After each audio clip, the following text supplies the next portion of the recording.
Quick video on the porting of the Holzfforma G395. I've already replaced the piston on this. As we previously stated, the piston that comes in these things are junk. They're way too loose, worn out from the factory. These are pretty close to an OEM cylinder. Everything externally looks okay. The intake is a little bit longer. The exhaust is a little bit longer.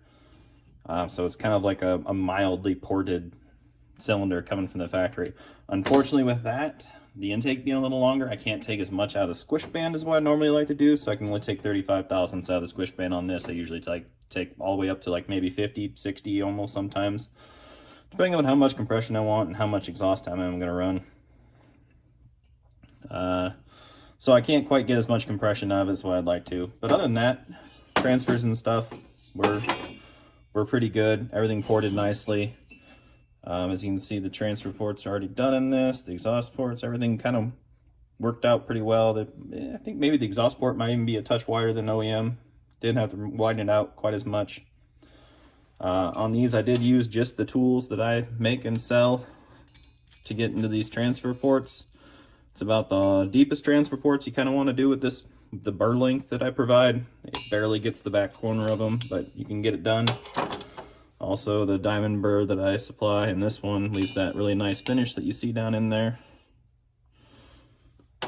So overall, we're about 161 exhaust duration, 19 and a half blowdown,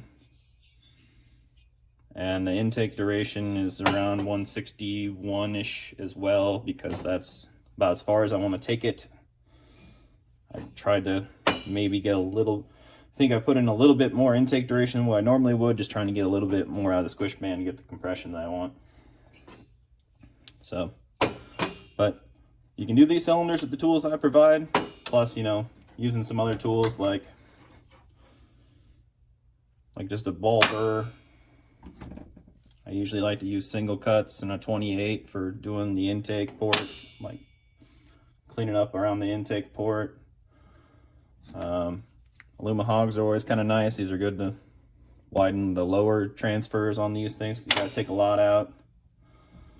We got nice little cartridge roll with 50 grit in it for roughing up the intake port and roughing up the lower transfers. We want to keep a nice rough finish on that, keep the fuel atomized, keep it from dropping out and condensating on the walls. Plus, rough flow is always a little better than smooth wall flow.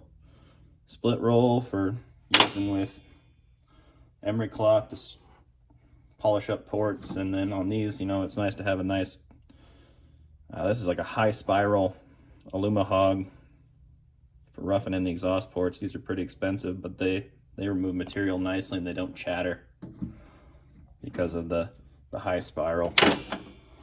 And then 28 with a little diamond ball on it to put the chamfers back on. That's pretty much what I use. I got a lot more up here, but that's the most of what I use. So I got a buddy's son coming over here later where he's going to help me put this together. He wants to learn more about two strokes, so I'll sit with him and put it together, and then hopefully maybe this weekend I'll have a chance to run it before I run out of daylight. So talk to you guys later. I have the Holzfforma G395.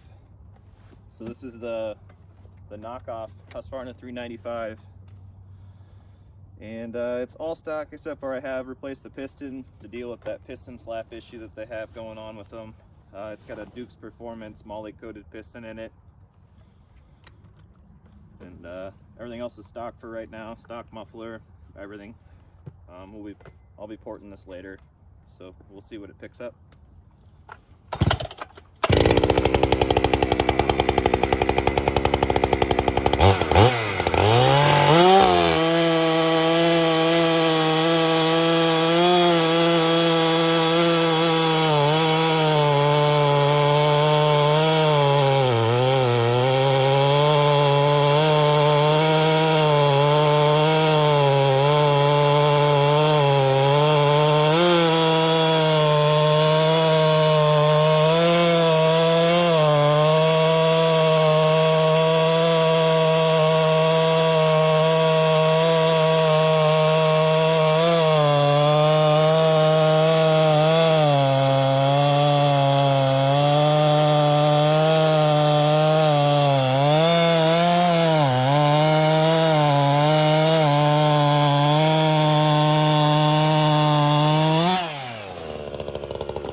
little bit different day than when I did the baseline test with this thing, but we're out here with a ported Holzfforma G395 XP. Went through, did about everything I do to these things that I do to an OEM one. Just couldn't quite take as much out of the squish band, like I said. So right after this, we will run an OEM one too. See how they compare.